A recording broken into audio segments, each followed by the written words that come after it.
psychosis or oppression or possibly possession. Now, truly, I don't know.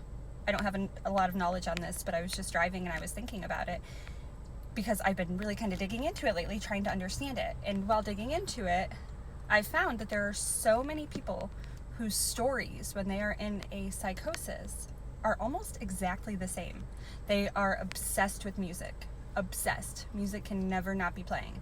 They are obsessed with celebrities, with fame. They think they are talking to celebrities. They go to a lot of the same locations when they take off. They think that they are God. And they talk about demons and they talk about fighting this spiritual battle. But how do you have a group of people who have different things that would cause psychosis in them, such as depression, PTSD, addiction, stress, abuse, but they all have a different trigger that could have triggered that for them, but they have the same exact experience? That doesn't make sense to me, because you would think that their manic episode would be related to their trauma, not doing the same thing as the next person.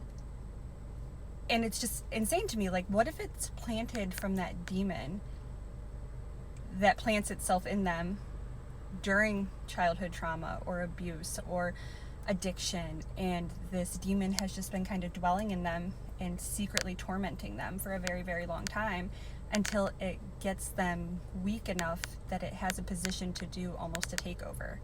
And maybe that's why mental health facilities don't always work, because a pill cannot deliver a demon. And these people, what they do is they get fearful of going to these places again, so they're sitting there still internally being tormented, but taking the medicine that they're supposed to, while this demon is still kind of just ruling their brain and their mind and their life, and they never have freedom of it. Maybe we should really listen to people that are in psychosis and see, is this spiritual or mental? Because I know everything isn't a demon, but I don't feel like people are listened to enough. And it's just, oh, okay, here's what you need, a mood stabilizer. What if they don't need a mood stabilizer? What if this isn't their mood? What if this isn't them?